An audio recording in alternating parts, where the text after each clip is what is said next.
और हमारे मुख्यमंत्री जी तालिबान के लिए क्या कहते हैं? हमारे मुख्यमंत्री जी भी कुछ कहते हैं। वो वीडियो शायद हो तो मैं प्ले करा दूं, बताओ। जब मुख्यमंत्री की सोच ही बुलडोजर होगी, जब मुख्यमंत्री और सरकार की सोच ही बुलडोजर जैसी होगी, तो आज भी जेपी का जो आंदोलन, जो जेपी का सिद्धांत था, आज भी वही है। घुसपैठिए अगर आज भी आ रहे हैं तो देश के प्रधानमंत्री जी को इस्तीफा दे देना चाहिए। जिन कारणों को लेकर के जेपी को उस उम्र में बीमारी के हालात में भी उन्हें जनता के बीच आना पड़ा और नौजवानों की बात को रखना पड़ा और आह्वान किया संपूर्ण क्रांति का। वो परिस्थितियां आज भी हैं। बढ़ती हुई महंगाई, बढ़ता हुआ भ्रष्टाचार और किसी को भी किसी संस्था से न्याय न मिलना, सरकार की नाकामी और सरकार जनता से दूर जाती जा रही है। आप हाल ही में घटना जो हुई है, जिसका जिक्र अभी आप कर रहे थे, और ये पहली घटना नहीं उत्तर प्रदेश में हुई है कि बाल्मीकि समाज के एक नौजवान को इस तरह पीटा गया हो और जाति सूचक, जाति के आधार बना करके, और ये सरकार का जो काम करने का तरीका है, जो कानून न्यायालय पर भरोसा नहीं करते हैं, हिंसा का जो रास्ता अपना रही है सरकार, उसी की वजह से ये घटनाएं हो रही हैं। पहले पारसी समाज के साथ भी इस तरह का व्यवहार हुआ था और आपको याद होगा इसी जगह पर आपने उन तमाम कथावाचकों का सम्मान किया था। ये कोई उत्तर प्रदेश में पहली बार घटना नहीं हो रही है। जब मुख्यमंत्री की सोच ही बुलडोजर होगी, जब मुख्यमंत्री और सरकार की सोच ही बुलडोजर जैसी होगी, तो आज भी जेपी का जो आंदोलन, जो जेपी का सिद्धांत था, आज भी वही है। उसी रास्ते पे चल करके हम लोग आह्वान करते हैं कि नौजवान और किसान और आम जनता इस सरकार को हटाने का काम करे। कांग्रेस के खिलाफ थी, आज आप कांग्रेस के साथ हैं, क्योंकि विरोधी ये बात कहते हैं हमेशा। मेरे पत्रकार साथी, आप सिद्धांत को समझ ही नहीं पा रहे हो। अगर सिद्धांत ही समझ गए होते तो आपको बात समझ में आती मैंने क्या कहा है। उस समय भी भ्रष्टाचार, बेकारी, बेरोजगारी, नौजवानों की पढ़ाई और जनता को न्याय नहीं मिल रहा था। आज भी वही परिस्थितियां हैं। वो भी सरकार के खिलाफ लड़ रहे थे और आज भी हम लोगों को सरकार के खिलाफ ही लड़ना है। अकाउंट आपका बंद हुआ है, पीछे मकसद सोशल मीडिया पर पाबंदी है। वो आपको इशारा है कि आप जमीन पर काम ज्यादा करें। सर, आज कांग्रेस का एक डेलीगेशन सर जाना चाह रहा था, डेलीगेशन फतेहपुर जाना चाह रहा था दलित परिवार के पीड़ित से मिलने, लेकिन उनको ना जाने दिया। बीजेपी के 2 मंत्री जा रहे हैं। उन्हें भी जाने देना चाहिए और जो उस परिवार से मिलकर के उनकी पीड़ा और परेशानी को दूर कर सकता है, उन सबको जाने देना चाहिए। मायावती जी की रैली के बाद क्या पीडीए का डी कुछ कमजोर हो रहा है? किसका? पीडीए का डी, महेश जी की रैली के। यहाँ जितने हमारे पत्रकार साथी हैं वो बहुत समझदार और जागरूक हैं। बहुजन समाज पार्टी को जितनी जरूरत आकाश आनंद जी की है, उससे ज्यादा जरूरत भारतीय जनता पार्टी को है। अखिलेश जी देखो, नया सोशल मीडिया अकाउंट बनाएंगे आप? अरे वो वापस हो गया एक और बैकअप के लिए। नहीं है, बात सुन लो भाई, पॉलिटिकल बात हो रही है। जो बात मैंने कहा कि बहुजन समाज पार्टी के आकाश आनंद जी की ज्यादा जरूरत बीएसपी से ज्यादा बीजेपी को है। सर, कांग्रेस के प्रदेश अध्यक्ष अजय राय ने कहा है कि जितने भी बसें और पुलिस थी वो बीजेपी की तरफ से मायावती जी की रैली में मैंने वो मुझे जानकारी नहीं हासिल है, लेकिन हम लोग जेपीएनआईसी को और लोक नायक जयप्रकाश जी के नाम पर जो म्यूजियम बना है उसको देखना चाहते थे। और मैं आज भी कहता हूं कि पूरे देश में एक सोशलिस्ट लीडर, एक लीडर को समर्पित इससे बेहतर म्यूजियम, इससे बेहतर कोई स्मारक नहीं रहा होगा। और आज भी मैं ये दावा करता हूं। ये अलग बात है, ऊंची ऊंची चीजें बनी हैं, लेकिन लखनऊ में इतने बड़ा स्मारक बनना, और उन्हीं के नाम पर देखिएगा भारतीय जनता पार्टी के लोग वोट मांगेंगे बिहार में। बिहार में जिस एयरपोर्ट पर, पटना के एयरपोर्ट पर भारतीय जनता पार्टी के लोग उतरेंगे, वो हमेशा ये भी याद रखें कि जिनके नाम पर एयरपोर्ट है, उन्हीं के नाम पर जो स्मारक और जो म्यूजियम बना था, सोचो उसको बर्बाद किया इन्होंने। पटना का एयरपोर्ट जयप्रकाश जी के नाम पर है। किस मुंह भारतीय जनता पार्टी के लोग बिहार की जनता से वोट मांगेंगे? मैंने आज एक वीडियो देखा है, ये बात तो अलग है। एक वीडियो देखा है, हालांकि फॉरेन पॉलिसी का मैटर है, मुझे नहीं कहना चाहिए। एक वीडियो देखा है कि एक तालिबान के मिनिस्टर उनको रिसीव कर रहे हैं, हमारे फॉरेन मिनिस्टर, और हमारे मुख्यमंत्री जी तालिबान के लिए क्या कहते हैं? हमारे मुख्यमंत्री जी भी कुछ कहते हैं। वो वीडियो शायद हो तो मैं प्ले करा दूं, बताओ। अभी स्क्रीन पे प्ले कराएंगे आपके लिए। सर, आज के दिन भी आप वो जेपीएनआईसी खरीदने की चाहत रखते हैं? नहीं, खरीदने की नहीं चाहत है। आज संकल्प लिया है कि जेपीएनआईसी को बिकने नहीं देंगे, और जब भी समाजवादियों की सरकार बनेगी, जो उसकी खूबसूरती, जो रौनक, जो इतिहास, जो विचारधारा को लेकर के, जो समाजवादी सिद्धांतों को लेकर के, और जो जयप्रकाश जी का जीवन भर का संघर्ष, उसको लेकर के जो म्यूजियम बना था, उसको वैसा ही बना करके और अच्छा बनाने का काम हम लोग करेंगे। वर्तमान यूपी सरकार वहाँ रकम कुछ खर्च कर रही है फर्निशिंग के लिए, या जेपीएनआईसी की फर्निशिंग या मेंटेनेंस के लिए?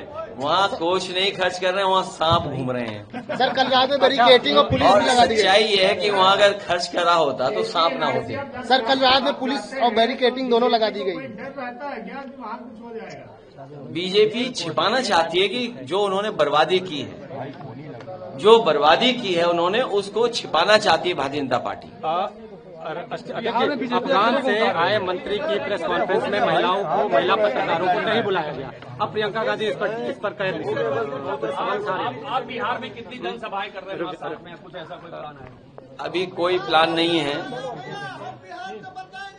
कोई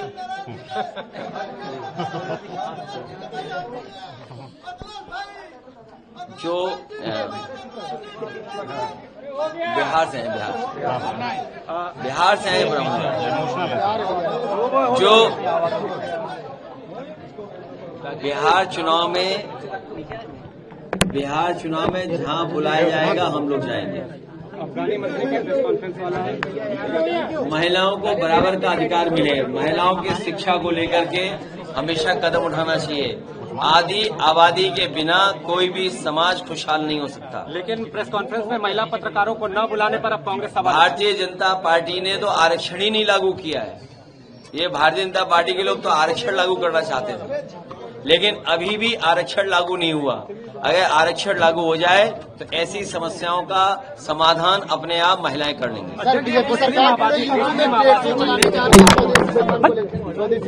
वो आर्गुमेंट भारतीय जनता पार्टी का फर्जी है।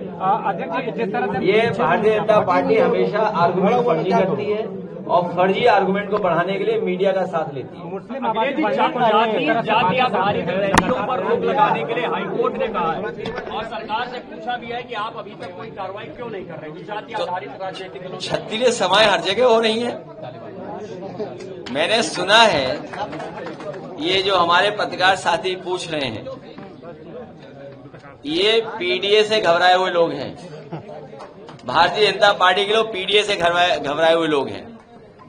ये जाति समीकरण को अर्थमेटिक बोलते हैं, समीकरण बोलते हैं, अपनी इलेक्शन की इंजीनियरिंग बोलते हैं, होशियारी बोलते हैं, और जब उसी से हारने लगते हैं तो ये हाईकोर्ट भागते हैं, हाईकोर्ट का सहारा लेते हैं। ये अर्थमेटिक्स या समीकरण या भारतीय जनता पार्टी का जो इलेक्शन मैनेजमेंट, ये क्या शब्द हैं?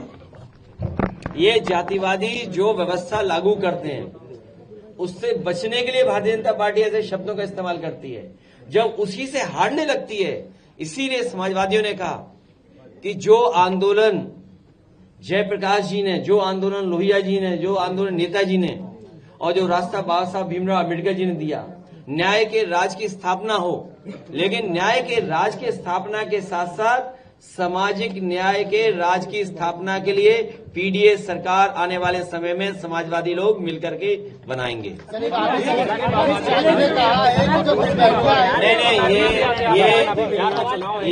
ये जो आबादी को लेकर के बात करते हैं ये सब फर्जी है। भारतीय जनता पार्टी के खिलाफ फर्जी आंकड़े हैं। भारतीय जनता पार्टी में सब फर्जी आंकड़े हैं। ये भी फर्जी आंकड़े हैं। देखिए, ये बहस इसलिए नहीं छेड़ी है क्योंकि भारतीय जनता पार्टी ये सब काम करवाती है। जैसे उदाहरण के लिए मैं तो कहूंगा पत्रकार साथियों, अभी मुझे रामपुर जाना था, जो बरेली जाना था, मान लीजिए मुझे लैंडिंग परमिशन बरेली की मिली, लेकिन सुनने में आ रहा है बीजेपी के लोगों ने, बीजेपी के सरकार के अधिकारियों ने मेरा ऑफिशियल कार्यक्रम मुंडा पांडे स्टेशन एयरपोर्ट का जारी कर दिया। आप बताइए कि सरकार, उसके अधिकारी मिलकर के दूसरे एयरपोर्ट पे जारी कर रहे हैं कार्यक्रम, और जो जारी कर दिया कार्यक्रम उसको अपने ही चैनल से बढ़ावा दिलवा रहे हैं कि नहीं अब कार्यक्रम ये बदल गया, यहां पर उतरेंगे। इसलिए पत्रकार साथियों, घुसपैठिए अगर आज भी आ रहे हैं तो देश के प्रधानमंत्री जी को इस्तीफा दे देना चाहिए। खुले मन से कहा कि आजम खान अगर घुसपैठियों की बात आज भी हो रही है 11 साल बाद, और सच्चाई तो ये है कि दूसरे दल से जो एक घुसपैठी आए हुए हैं यूपी में, दूसरे दल से असली उन्हें हटाना है। सर, मायावती ने खुल के कहा मंच पर कि अगर आजम खान की बात अगर हमें दिल्ली या लखनऊ में हो रही होती तो हम खुले मन से। मैंने आपसे कहा कि बीएसपी के बारे में मैंने कह दिया, कुछ नहीं कहना। अखिलेश जी चंद्रशेखर पर निशाना साधा, मुझे कुछ नहीं कहना, ये चैनल चलाओ अपने कहीं और जाके।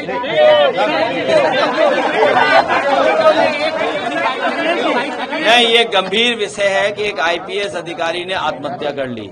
ये जाति को लेकर के अगर हुआ है और जाति को लेकर के अगर जूता फेंका जा रहा है, ये गंभीर विषय है। गंभीर विषय इसलिए हैं कि अगर हमारे पत्रकार साथी पूछ रहे हैं कि आईपीएस ने आत्महत्या कर ली और जाति के आधार पर उससे अपमान किया जा रहा है, जाति के आधार पर उसके साथ भेदभाव हो रहा है, अगर आईपीएस के साथ इतना भेदभाव हो रहा है और फिर एक चीफ जस्टिस के ऊपर जूता फेंकना, और जिस व्यक्ति ने जूता फेंका वो ये कह रहा हो कि मैं गोल्ड मेडलिस्ट हूं, इससे खराब बात और देश के लिए क्या हो सकती है। धीरे धीरे सभी इंस्टीट्यूशंस को ये सरकार बर्बाद कर रही है और किसी को भी न्याय नहीं मिल रहा। आप सोचिए, एक वाल्मीकि नौजवान के साथ आरोप चोरी का लगा करके किस तरीके से पीटा गया, किस तरीके से जान ले ली गई, और ये पहली घटना यूपी में नहीं हुई है, पहले भी हुई है। और कथावाचकों के साथ क्या किया गया, उनके बाल काट लिए गए, उनकी ढोलक छीन ली गई, उन्हें पीटा गया। तो ये गंभीर विषय है, ये देश को न जाने किस दिशा में ले जा रहे हैं। समाजवादी लोग मिलकर के इन तमाम चीजों को सुधारने का काम करेंगे। जाइए, घर जाइए। और मैं बधाई देना चाहता हूं दोनों अपने नौजवानों को, छात्र सभा के विनीत पुष्पा और दूसरे अमर यादव, बहुत बधाई दूंगा।